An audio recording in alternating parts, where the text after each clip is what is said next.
ফেলে দেওয়া পাইপ দিয়ে আমরা আজকে একটা পানির লাইন করব। প্রায় 100 লিটার পুরাতন হাঁড়ি দিয়ে আমরা কাজটা করব। মাঝখানে ছিদ্র করে নিব।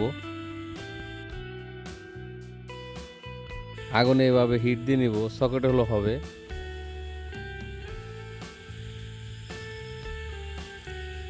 এটা লিক করার সম্ভাবনা কম থাকবে।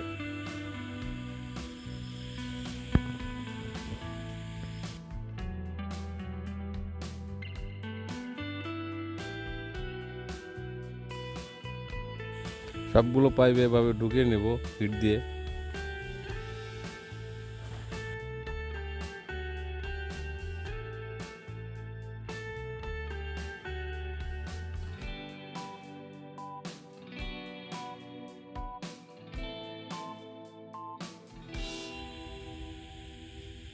পরবর্তীতে আমরা ঘাম ব্যবহার করব। ঘামটা দিলে লিক করবে না।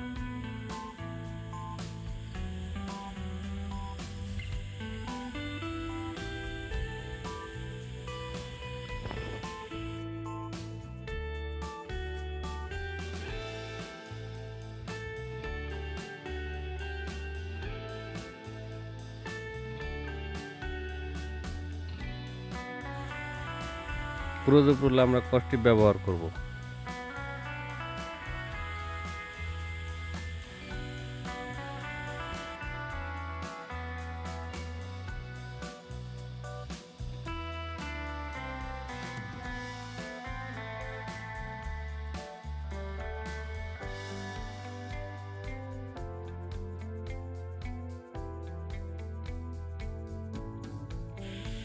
টায়ারটা দেওয়ার কারণ হলো আমাদের যে হাঁড়িটা আর ভাঙবে না টায়ারের উপরে বসলে।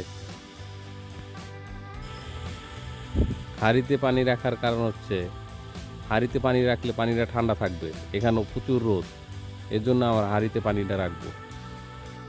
ছিদ্রটা একটু জাম থাকবে, পাইপের মাথাটা একটু সরানো আছে। টেনে বের করলে পাইপের মাথাটা সরানো আছে, ওখানে এসে ঠেকে যাবে। এখন আমরা সংযোগ দিয়ে দিব। কলটা আমরা এটার মধ্যে বসাবো। আমরা মোটর দিয়ে পানি দিয়ে নিচ্ছি। এখন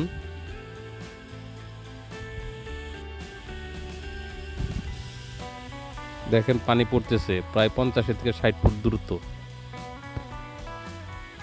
কোথাও পানি ঝরছে কিনা, লিক আছে কিনা সেটা চেক করে আমরা এখন মাটি দিয়ে ঢেকে দিব।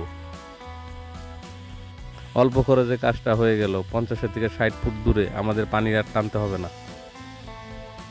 আমাদের এখানে পানি দেওয়া হয়ে গেলে এটা ঢেকে রাখতে হবে।